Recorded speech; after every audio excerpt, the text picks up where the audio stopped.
for the four men. And now working hard for their respective team leaders and highest overall men.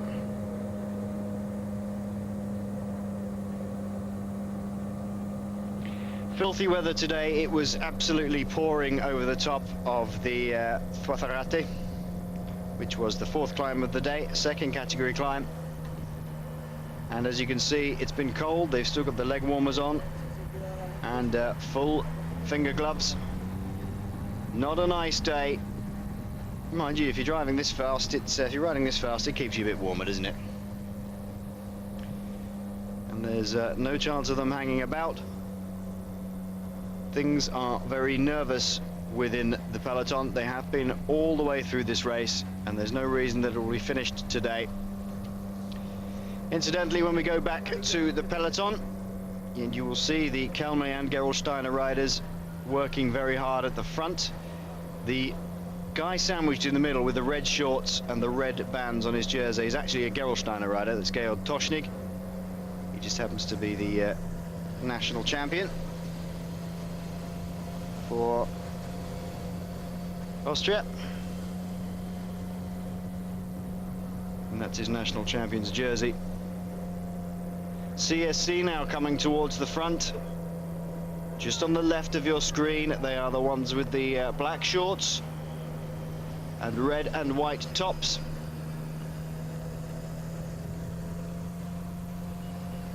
And a couple of US postal riders in the dark blue also in the middle there. So everybody trying to get a few men up the front, police it, make sure nobody can pull anybody away.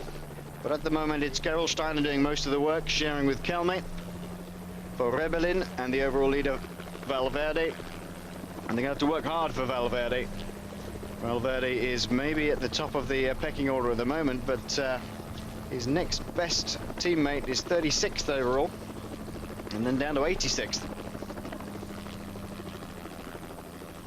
Let's just have a look at another statistic quickly. Best rider by nations, it says at the bottom there. So there we go. Valverde for Spain at the top, De Luca for Italy. Menchov is the highest placed Russian. Leipheimer, we mentioned earlier, the highest placed rider from the USA. Vinokurov from Kazakhstan. Kessler from Germany. Ardia from Colombia. Mus from Switzerland. Toschnig, Austria, we've just talked about. Chavanel, the first of the French riders, 1 minute and 11 seconds. What has happened to the French, honestly? Barry from Canada. Van der Waal, the first of the Belgians, 55th. That's because most of the Belgians are in Belgium at the moment. Tankink from the Netherlands. Piatek from Poland. Evans, the highest placed Australian, 69th. Right at the bottom there, Kostyuk from the Ukraine, some 43 minutes behind on overall.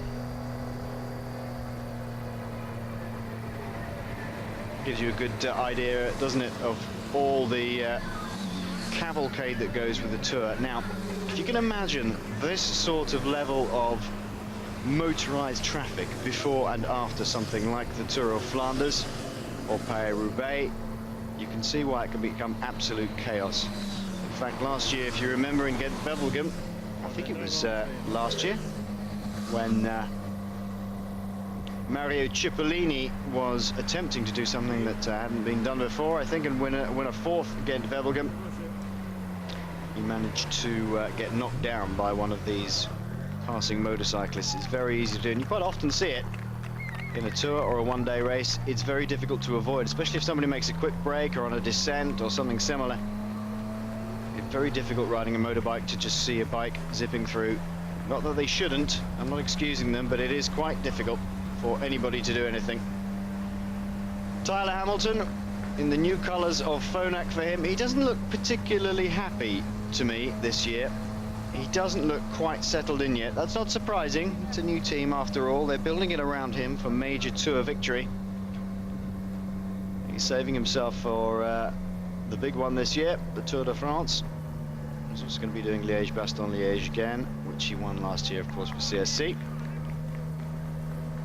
But he doesn't quite look as happy as he has done. None of the grit and determination's gone, though. He's about my favourite rider in the peloton at the moment. He looks like a clean-cut 13-year-old who should be in a Norman Rockwell painting or something. But he really has grim determination. In fact, a couple of years ago when he was riding the Giro, finished second in the Giro, and had some terrible injury at that time.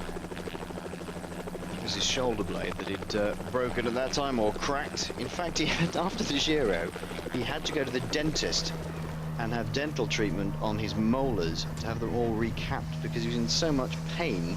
He just ground his teeth together at night and during the race, and ended up with teeth much shorter than they should have been.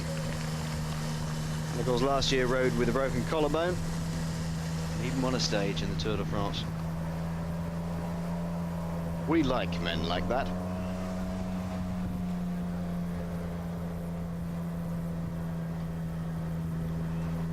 The peloton now then working their way towards the bottom of the last climb of the day, and the most severe. It's short but steep, the Alto di Azpirotz. And Rabobank coming to the front now and doing their turn. They're looking for Leipheimer to be catapulted up the order. Again, he's in a very, very good position. It's probably worth quickly just running down all the major contenders who are in a position who could do something today if they could just get away. Valverde, we know, is in the lead. There we are. We're on the foothills of the Azpirotz. De Luca, Rebellin, Ferrier Luca from Costa de Almera, Samuel Sanchez from Huescatel, Osa from US Bellares, Vicioso from Liberty Seguros, David Echeverria, another Huescatel rider. Menchov is in 9th, 10th, is Rodriguez from Liberty Seguros. And we go right the way down to 30th place, and they're all on just under 10 seconds, which is absolutely nothing if they can get a jump on a hill like this. Moose, we've seen earlier today, was 27th this morning. Bobby Julich from CSC started 25th in the general classification. Kessler and Vinokurov back-to-back at 22nd and 23rd. Hamilton 21st. Herath 18th. Floyd Landis 17th. Iban Mayo 16th. Ivan Basso 15th. Just about everybody could do something today, and as we suspected, Seiko now coming to the front to protect the interests of their man, Danilo De Luca. Now, De Luca can climb. He's not a pure climber, but he's a strong man and he can climb well. And if Cunego has recovered himself, he could very well be a very handy ally. Don't see him quite at the front there. He may be third in the line. But Seiko driving the peloton along. Vinokurov we saw just behind in the T-Mobile colours. Fantastically strong rider, and is already having a very, very good season despite missing the jump on day one in the Paris-Nice. There he is.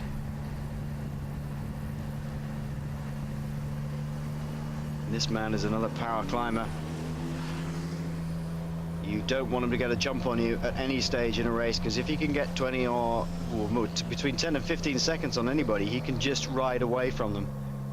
Very, very difficult to pull him back, and there are very few men in the pro peloton throughout the years who've been able to jump away from a moving peloton and stay away by themselves. Thierry Maurice springs to mind. He was a rider who, in fact, if you ask Sean, who didn't want to get away, Thierry Maurice is the guy that he'd always say you did not want to see him down the road, because you'd have the devil's own job dragging him back.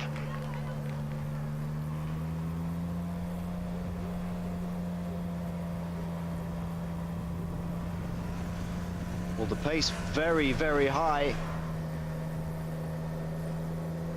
Everybody trying to make sure that their men are in a good position when they get to the steepest part of the Azpirotz. If you look down the peloton in this long line, you will see the green shorts, green helmet and yellow jersey of Alejandro Valverde. He's about 20 riders back, and you can bet your bottom dollar that all the other favorites are around there.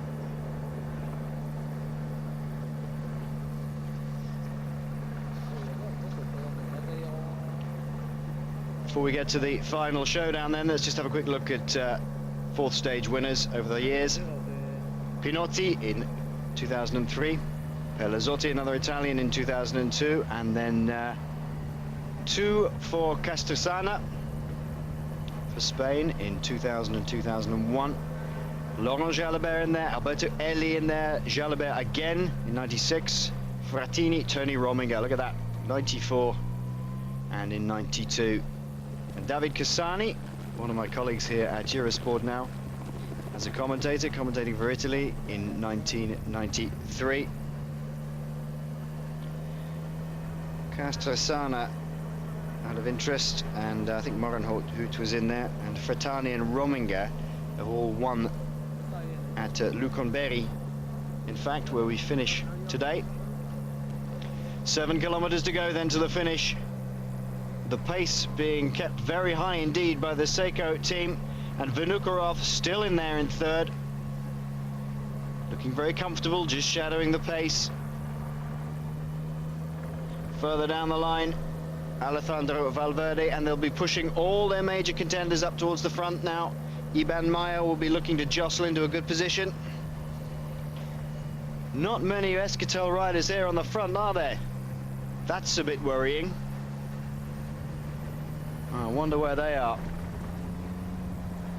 There is De Luca. And Danilo De Luca is being shadowed by Alexander Vinokurov. And you know, if they get to the slopes first, it's a short climb, shortish climb, not very big at all. If they get there first, this could spell a bit of a problem for people like Iban Mayo, who are perhaps better overall climbers. CSC just stretching it out, just testing it. And that's about all they're doing. And another little attack, little prod coming off the front, and this is going to happen now for a bit. Somebody may chance their arm and try and go away.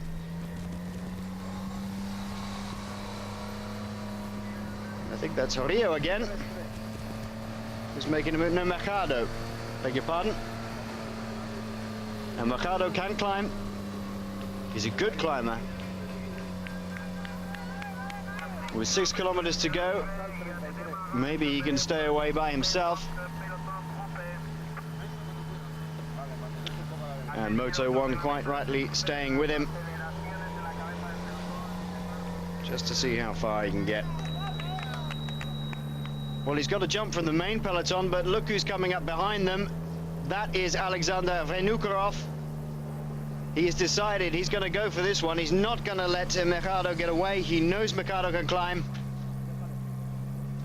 And Vinokurov is going to bridge that gap.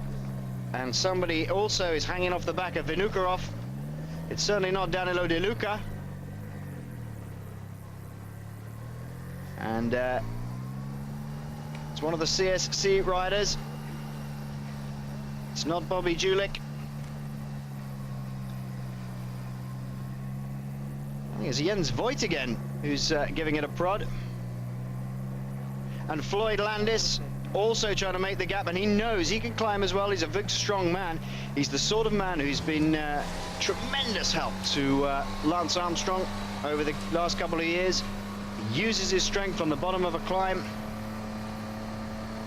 and just keeps going and going and going and pulling for Lance Armstrong, sheltering him, shepherding him up the slope, and he's made the jump as well. So Mercado has gone away. Vinokurov directly onto the back of him. I think it's Jens Voigt from CSC and Floyd Landis. And this is dangerous for the people behind, especially Valverde. At least some of these guys are within striking distance of taking the overall today. Alexander Vinokurov only 22nd in the general, but he's less than 10 seconds down on taking that jersey. Floyd Landis he's also in the top 20, 17th. In fact, he's higher than Vinokurov. So danger spelling here for Valverde, unless Kelme can drag them back. It's Kessler who's gone with them. Landis and Vinokurov, dangerous men. Kessler, 23rd overall, so there are 3 strong riders here with a good chance of challenging for that jersey tonight if they can stay away. Vinokurov already gone past Machado. Floyd Landis working hard, but Kessler just pulling. Peter Lutenberger, I beg your pardon, Lutenberger taking the front. He's really going for it now. But let's forget Lutenberger from now. Oh, there's a bit of a crash behind. And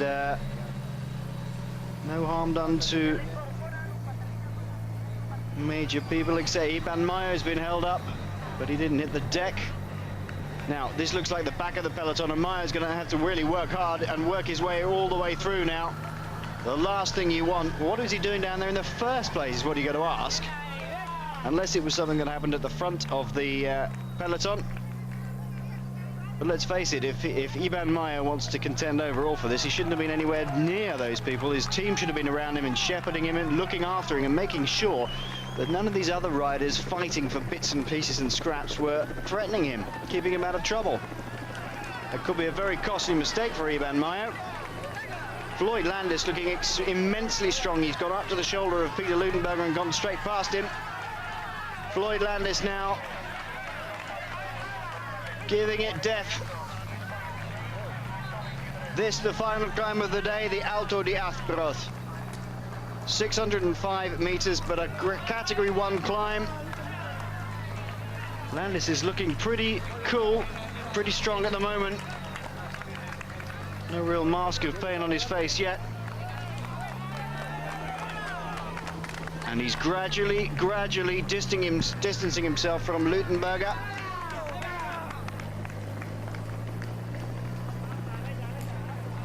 Well, Lutenberger, a lighter man than Landis, and could maybe perhaps claw his way back up to Floyd's shoulder.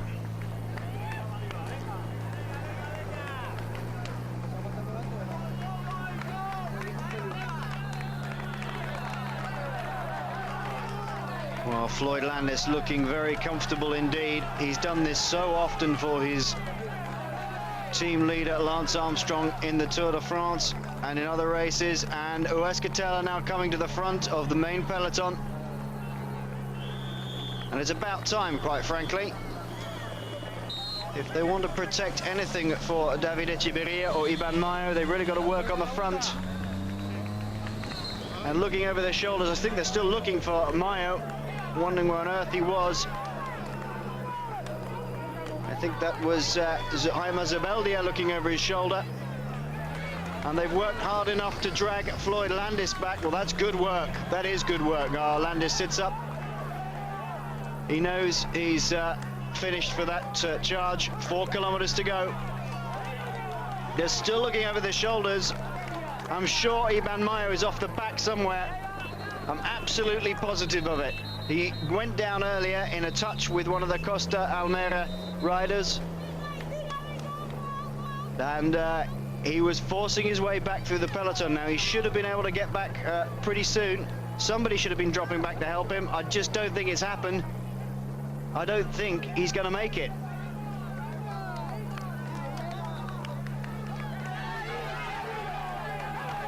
And there we are. They're all looking to see where he is.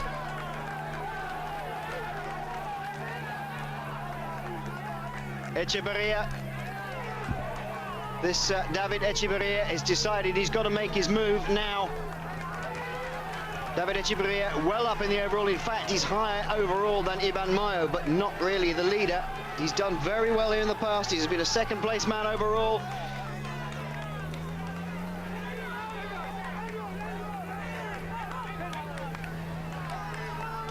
Denis Menchov it is on his shoulder. Now you're wondering whether, in fact, I'm wondering whether, in fact, Echeverria is trying to make his break, or he's looking over his shoulder to try and pull up Iban Mayo,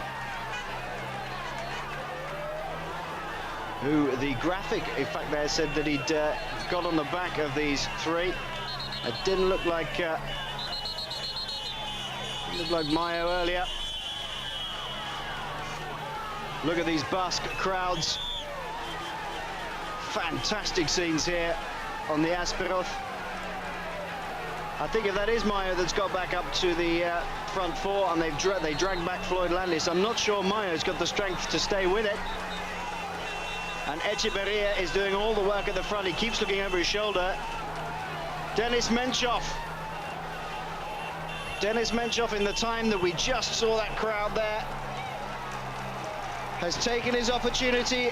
Etcheverria is not a Class 1 climber. Well, he's certainly not in the same class as Dennis Menchov, and he's turning the screws. Look at this. Just turns on the gas, and away he goes. He's seen his opportunity. We've seen him break away once already. Over the top, it's Dennis Menchov leading David Etcheverria. And he's doing exactly what he did the other day, taking his opportunity in the last few kilometers and trying to get away right at the top and sprint his way down to the finish.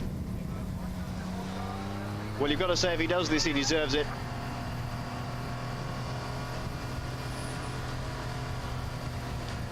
Menchov then on one of his crazy descents, flat out pedaling.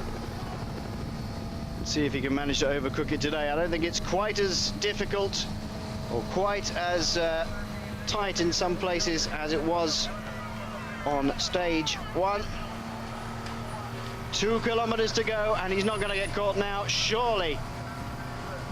Menchov absolutely pushing the pedals around with maximum force, giving it everything. This is almost a carbon copy of his break the other day, isn't it? Arms tucked in, hands on the drops, mouth open, legs whirring round.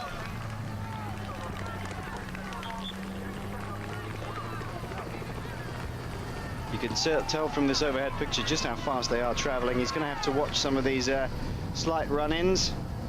The weather, as you can see, is not the best. Shouldn't bother Dennis Menchov.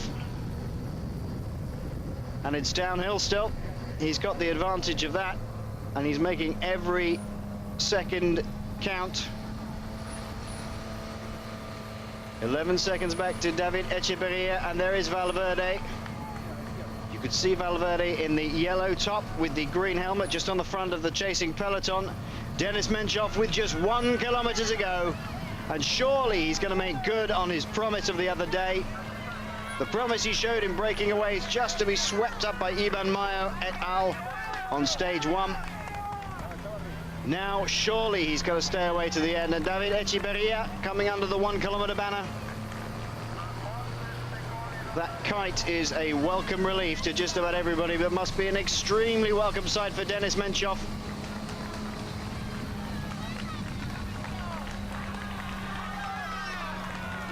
About 750 meters to go. And Menchov is going to take a stage victory here. And having showed promise for taking one early in the week, now he's going to actually do it. Superb opportunistic breakaway by Dennis Menchov. He got himself up to the front. He saw that David Etcheverria was waiting for Iban Mayo, and was Mayo capable of coming through? And no, so he took it, and away he went. And behind him the sprint is winding up. Dennis Menchov takes stage 4, the longest and toughest stage in this year's País Vasco. And behind him it's all going to break loose. Valverde in the middle there with the green cap. That is Iban Mayo, I think, who wants to take a few more. Samuel Sanchez wants to take a few more seconds out of Valverde, but it won't be that many. Valverde will protect himself quite happily. I think, in fact, it may be a case of jersey swapping again, but it won't be a case of losing massive amounts of second, and it is going to come down, as we said, to the time trial at the end. Luca just then coming through. He tried hard on the early slope, but he just faded very, very quickly. And where was Vinokurov in the end of that? More riders coming in. Georg Toschnig on the left-hand side there in the Austrian champions jersey. Now, he can climb, but it wasn't his day today. It was a short climb, as we saw. difficult but short, and on slopes like that, it's maybe not the pure climbers or the longer distance climbers, maybe like Mayo, who can benefit. It's riders who have real strength and can pull away and give it absolutely everything for 2 or 3 kilometers on a climb and then speed down. People exactly like Denis Menchov. Well, congratulations to the Russian.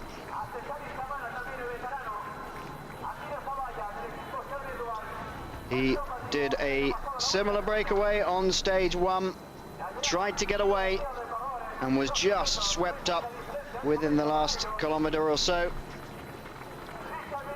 And this time he's managed to do what he set out to do a few days ago, and a very similar move. In fact, he took an opportunistic dive across the top of a climb down in towards the final kilometer or so. And this time he made it stick.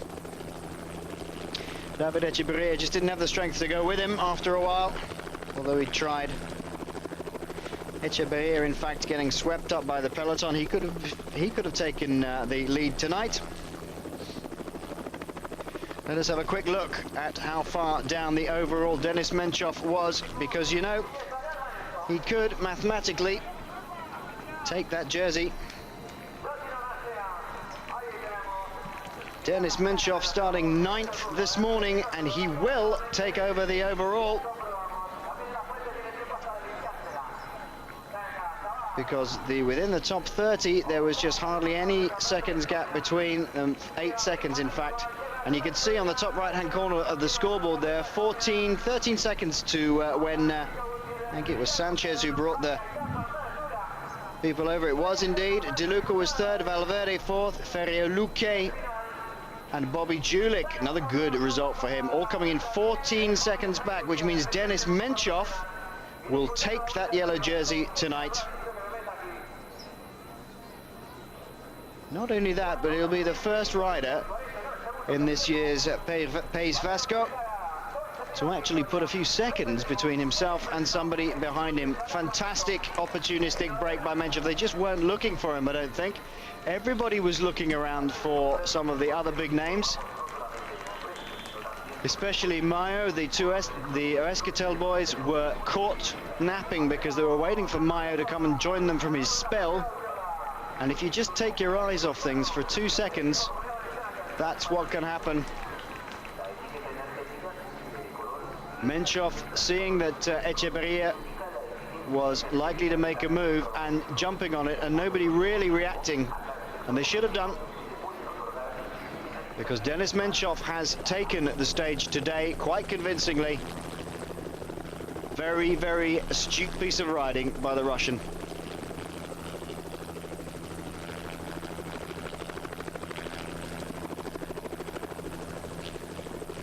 Well, there we go. That's the result of today's stage. Menchov, 14 seconds back to Samuel Sanchez. Another good result for him. Danilo De Luca at 14. Alejandro Valverde, this morning's leader, at 14. Jorge Luca at 14. And Bobby Julik also coming in at 14 seconds down, rounding out the top 6.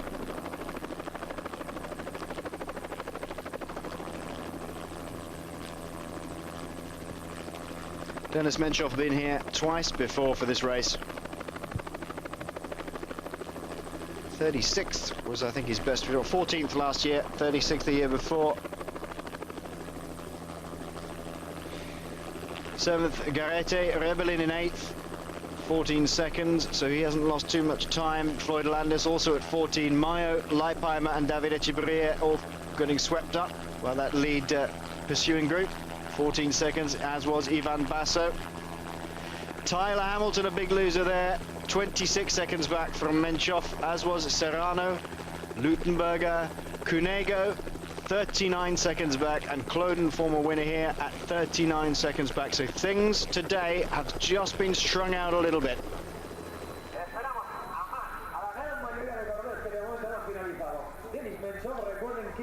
Big crowds today on the Azpirotz, and the Basque flag being waved very happily indeed for David Etcheberria as he took off towards the top of the Azpirotz. They failed to deal with the threat from Dennis Menchov. And he's ridden today to a superb, opportunistic, well calculated really. He'd take his opportunity if he could, and it did arrive. And he grabbed it with both hands just before the top of the Azpirotz. And then he only really had about 3 or 4 kilometers to go, and it was all downhill. And he's not the sort of man you can catch easily, Dennis Menchov.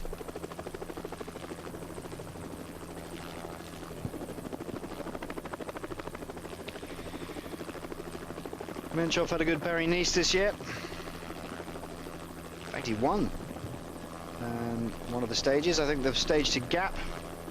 So he's having a good season already. 7th overall in the points classification, 4th in the mountains classification, 12th in the final classification for Paris-Nice. It's a sort of make or break year for Menchov. He's been looking good for the last few years. He's been one of those riders who's been talked about as being an up-and-coming rider, a coming rider. And this year he seems to be proving them right. Finally.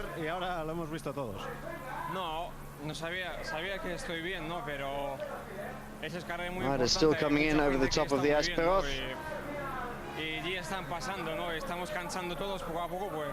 7 minutes and 44 seconds down now. ¿Conocías además el puerto, no? Sí, el puerto conocía, sí. ¿Habías pasado en carrera alguna vez o...? No, simplemente viendo antes de esta vuelta. And there is today's winner, Dennis Menchov. Estar entre los mejores y que había que venir a mirar un poquito el recorrido. Sí, claro, porque me encontraba bien. Just being asked, you've been out there as one of the favourites for quite a few stages. It's been quite a while coming. Menchov says, you know, I've been thinking about fighting to win this race. It's been a while coming, but I'm glad it has. No, bueno, estaba confiaba, ¿no?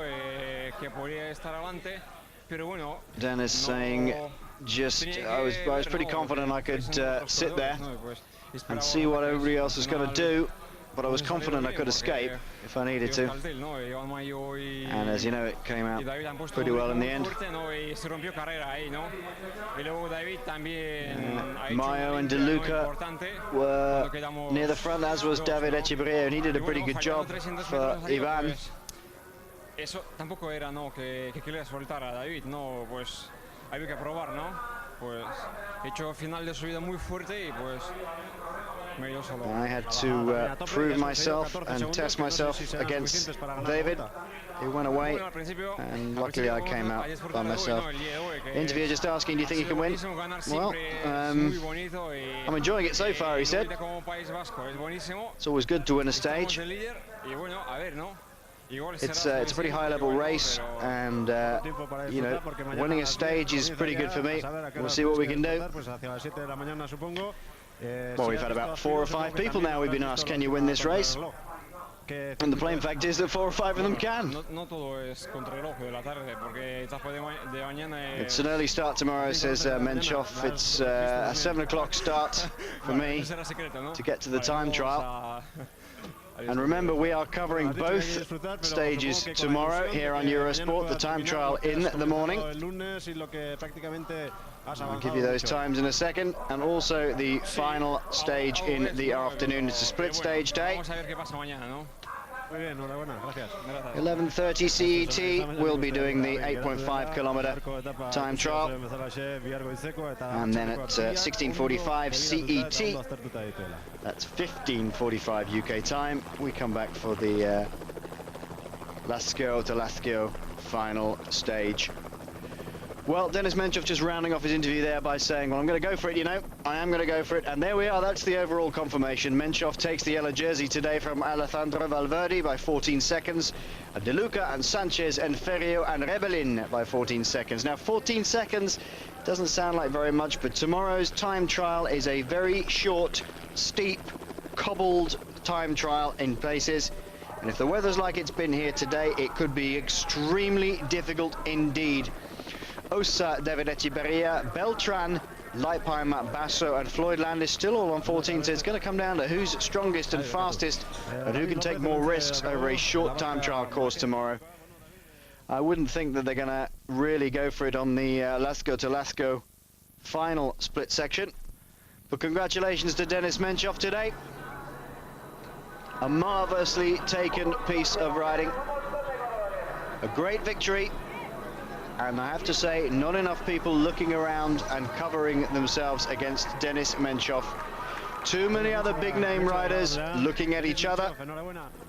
And Ivan Mayo going down. Everybody looking at him and not looking at the threat from the Russian. Well, I hope you enjoyed today. A bit hectic towards the end. Fantastic result for Menchov. Join me tomorrow morning early, 11:30 CET for the time trial. Bye-bye.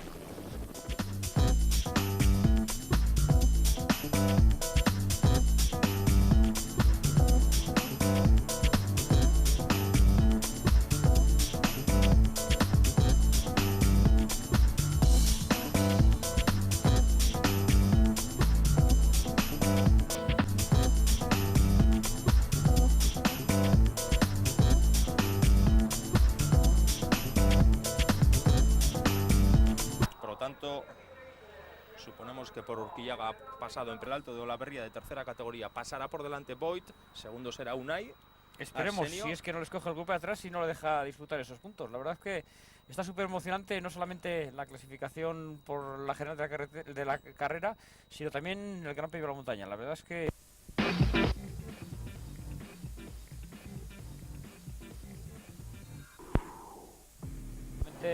bien porque han salido así o porque una vez que se han quedado en perdido posibilidades se han abrigado para no arriesgar y coger resfríos, ¿no? Ahora están levantando el Mayo para que los jueces les puedan tomar los dorsales y les distingan y sepan quiénes son, ¿no? Algunos quizás ni eso, ya los vemos que van con mayos de manga larga, van con chubasqueros y bueno, Drezola, uno de ellos que va por ahí. Lógicamente hay más carreras que disputar y una vez que se han ido las posibilidades en el día de hoy, pues hay que correr los riesgos mínimos tanto en descensos como en cuanto a coger resfriados para no correr riesgos y para disputar carreras venideras. Yo creo que estos ya han salido con cierta ropa, ¿no? Porque si todos van con perneras y eso en carrera no se puede colocar nadie, ¿no? No se puede colocar. Quitar sí que se puede, hoy no se hubiera podido por la gran velocidad a la que han discurrido todos los kilómetros, pero las perneras sí que no se pueden colocar en carrera, a no ser que pongas pie a tierra, ¿no? Estos yo supongo que ya han salido así, sabían que no tenían posibilidades de obtener la carrera muy corta pero muy selectiva, iba a ser muy rápida y lógicamente han salido ya